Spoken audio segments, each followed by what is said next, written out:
les habitants de plusieurs wilayas algériennes ont organisé des marches de protestation contre le 5e mandat du président Bouteflika. Un mouvement qui a gagné certaines franges de l'armée où certains jeunes officiers ont signé une pétition soutenant les manifestants. Le Irak algérien contre un 5e mandat du président malade, Abdelaziz Bouteflika, s'est répandu jusqu'aux casernes de l'armée.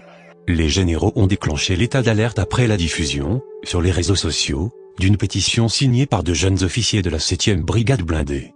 Les pétitionnaires menacent de soutenir les protestations des citoyens contre le régime du fauteuil roulant.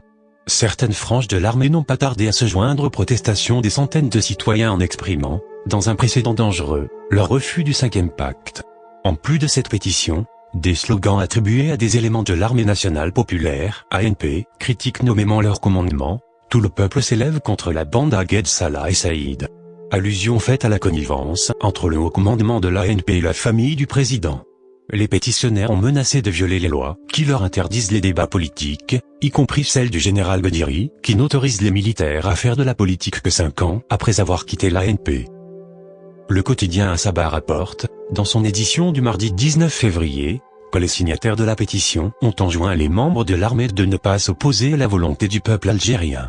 Les Algériens réclament aux dirigeants de revenir sur la décision de la candidature de Bouteflika. Les habitants de plusieurs wilayas ont en effet organisé des marches de protestation, notamment à Béjaïa, Kereta, Borj Bouharidji, Tizi Ouzou, en entonnant des slogans demandant le changement du régime. Les manifestants ont ainsi brandi des drapeaux noirs, pour exprimer leur indignation face à la situation politique que traverse le pays. Néanmoins, certaines voix appellent à la sagesse, de crainte que ces mouvements ne provoquent un dérapage sécuritaire et le déploiement de milliers d'éléments de la police et de la gendarmerie dans les quartiers et boulevards de la capitale. D'autant que des tracts secrets incitent les Algériens à participer, avec force, à une marche millionnaire, prévue pour les prochains jours. Dans la région de Kereta, considérée comme le fief de l'opposition, plusieurs organisations et associations culturelles et sociales, avec à leur tête la Ligue algérienne pour la défense des droits de l'homme, LADDH, ont organisé plusieurs marches. Les manifestants ont défilé dans les rues en scandant des slogans clamant le départ de Bouteflika et le refus de la confiscation du pouvoir du peuple, ainsi que la mise sous tutelle du peuple algérien.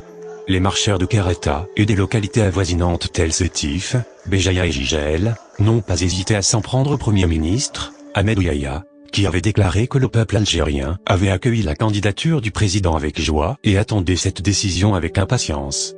D'autres slogans critiquent l'échec des politiques économiques du président. Chose inhabituelle, les forces de l'ordre ne sont pas intervenues pour interdire ce rassemblement. Les manifestants ont déclaré qu'ils organiseraient une autre marche de protestation le 24 février. Par ailleurs, la LADDH indique qu'un jeune trentenaire a été libéré après avoir été interpellé à Borj Bouharidji, alors qu'il menait une marche contre la candidature de Bouteflika. Face à la multiplication de ces manifestations, la capitale algérienne a connu, dans la nuit de vendredi, un déploiement massif des forces de l'ordre. Les grandes artères et les bâtiments gouvernementaux ont été fortement sécurisés pour parer à toute éventualité. D'autant que des rapports sécuritaires font état de la multiplication des appels, sur les réseaux sociaux, pour organiser la marche millionnaire à Alger.